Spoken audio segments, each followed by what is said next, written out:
Start with the biggest bridge at the bottom. It's good to start with the biggest, isn't it? On Sundays, they meet as a community for worship and a meal together. Martin Blake is from Ballymurphy in Belfast. An IRA activist, he found Krishna consciousness while in Long Kesh. He married Helen Blameyer, a Protestant from the Malone Road area of Belfast. Far from sectarian Belfast, this is the place they've chosen to live and rear their 3 children. It's lovely. I wanted my children to grow up in the country. I didn't want my children to grow up in the city.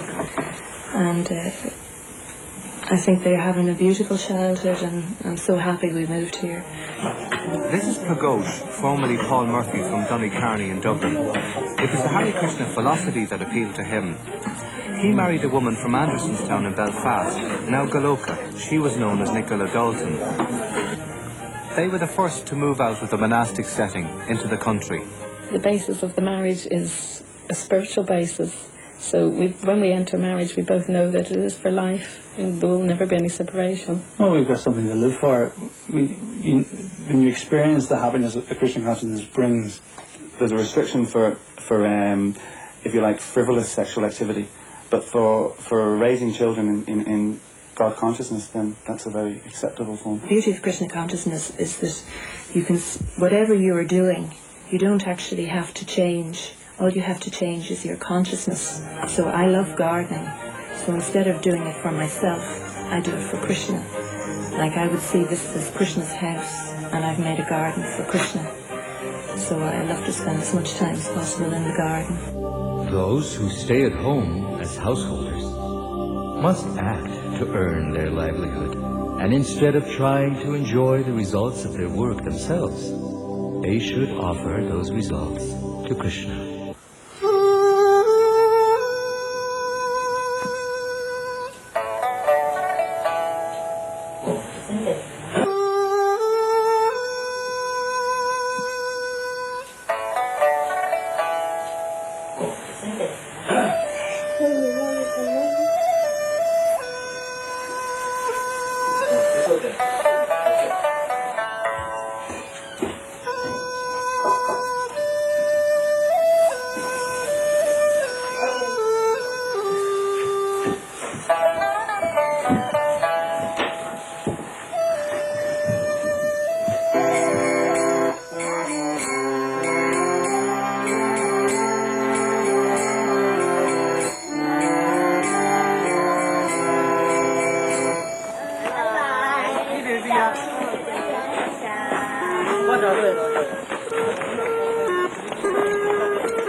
Srila Prabhupada gave us his farms. This is the last thing he gave us before he left this world.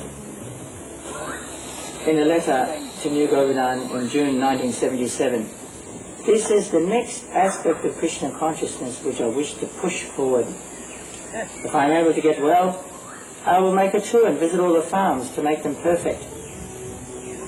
If these farming communities become successful, the whole world will be enveloped by Krishna consciousness.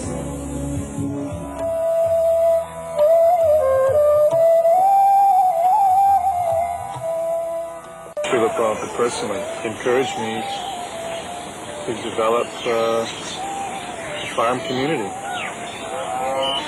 I felt a real sense of mission. So for years I searched for an opportunity. We found this property. The climate, the soil, the water conditions are just right for self-sufficiency. All types of crops can grow. If we actually learn to depend on the mercy of Krishna through nature, through the cow, through the land, for our sustenance, then naturally the social economic structure will form in the right way. I have firm faith that this project is blessed by Krishna, and the more that we devote to it, we'll see full reciprocation.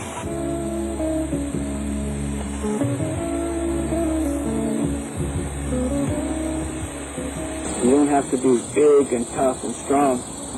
This is not a prerequisite to working with the animals.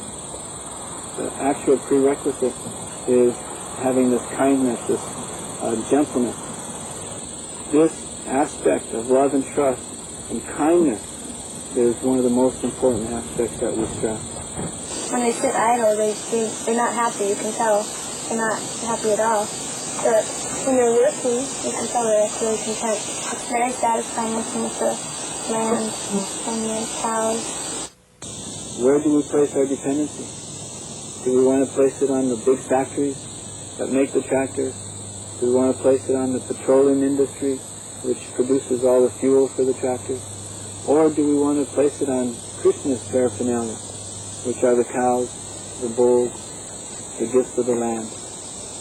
So in self-sufficiency, we are changing our consciousness, we are changing our dependency from that of the industrialized state to that of Krishna's natural state.